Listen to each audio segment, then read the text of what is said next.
Alain de Botton, The School of Life and Emotional Education.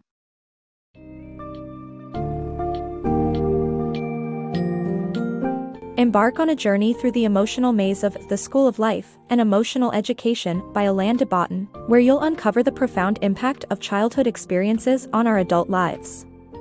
In this summary, explore the importance of psychological introspection, dissect our emotional patterns, and learn how to attain emotional maturity through understanding our past. You'll also discover the healing power of psychotherapy and philosophical meditation, the necessity of kindness, and the disarming charm of vulnerability. Dive into the misguided ideals of romanticism in love and sexuality, ponder on the implications of capitalism and specialization on our lives, and find solace in art and nature.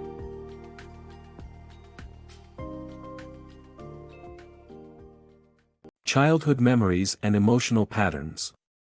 Our current emotional patterns are heavily influenced by childhood experiences. Childhood memories shape the way we think, feel, and react in our adult lives. Even if we come from a caring environment, our intense vulnerabilities as children subject us to psychological injuries that stay with us in adulthood. Our parents' attitudes and ways of upbringing have a deep impact on our emotional development. This is why it is crucial to understand the origins of our emotional responses to situations. The Rorschach test shows us how our emotional interpretations of ink blots are highly connected to childhood experiences. The book reminds us that we must be more aware, at all times, of how our childhood experiences configure our current emotional patterns. Childhood origins of emotional imbalances. Our emotional imbalances in adulthood can be traced back to childhood experiences. However, we often struggle to acknowledge and understand these origins. To achieve emotional maturity, we must confront and analyze our past experiences. This includes examining key markers of emotional health such as self-love, candor, communication, and trust to assess the extent of the wounds we carry.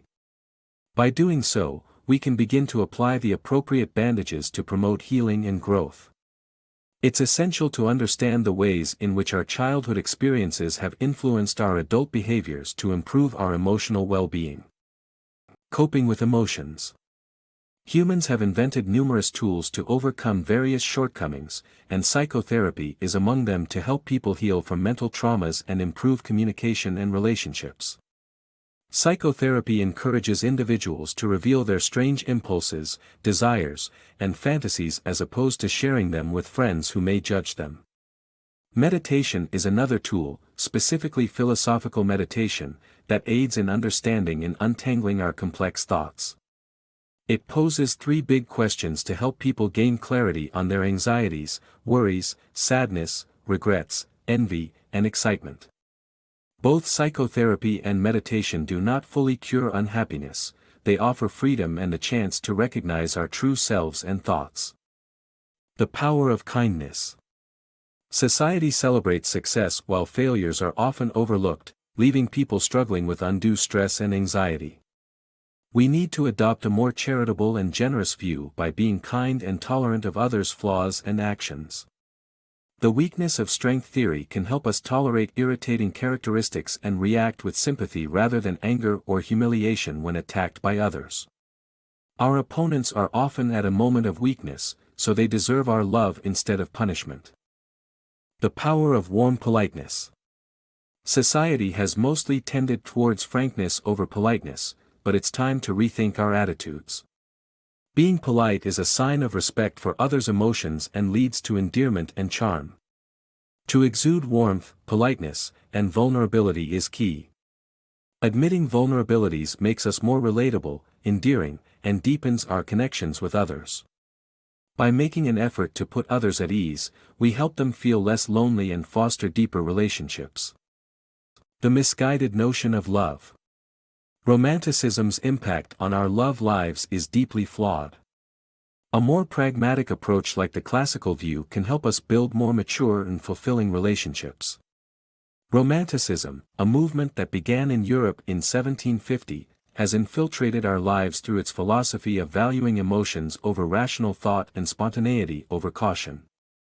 In our love lives, it has misled us into believing that love is an overwhelming instinct that will lead us to our soulmates, that marriage can be as exciting as a love affair, and that true love means accepting every facet of our partners without complaining.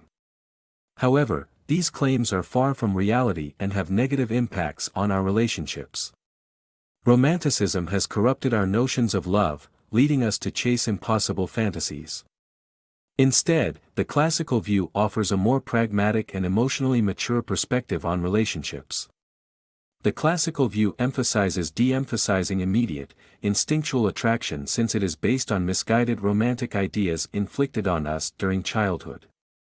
The view proposes that compatibility in a relationship should be based on practical considerations such as economic status and attitude towards cleanliness. This perspective helps us understand that attraction is only one element of compatibility. Additionally, unlike Romanticism, the classical view acknowledges that both partners can be difficult to live with and doesn't ask that we love every aspect of our partners. Instead, it encourages us to accept our flaws with grace and humor, making us easier to live with. We should also acknowledge our partner's flaws, understand why they might have developed them and work towards finding a solution together. In conclusion, Romanticism's philosophy on love is severely flawed, leading to impossible fantasies and negative impacts on our relationships. Embracing the classical view's pragmatic and emotionally mature approach can help us build more fulfilling relationships. The misconceptions of Romanticism and its effect on relationships. Our beliefs about sex and relationships have been largely shaped by Romanticism.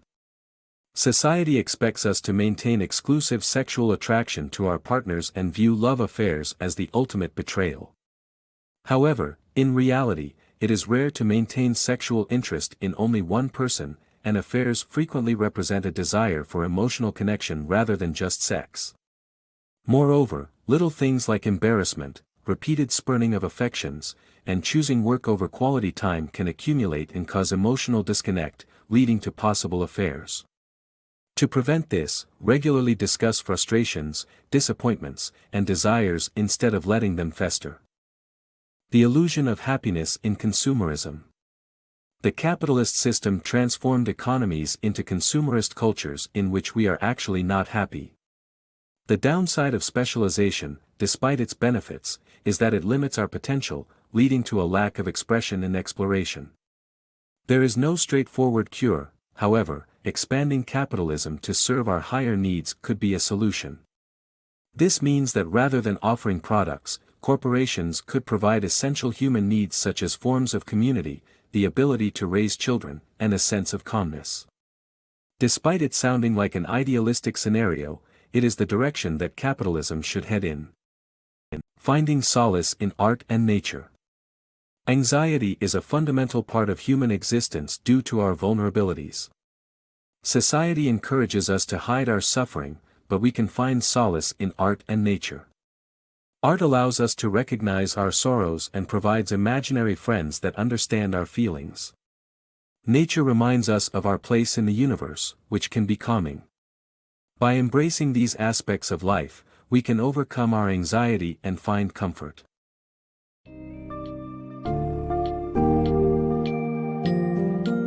In The School of Life, An Emotional Education, Alain de Botton explores a multitude of themes that guide us towards a deeper understanding of our emotions. The book highlights the need for emotional introspection by delving into the influence of childhood experiences on our adult lives, and the importance of acknowledging our past.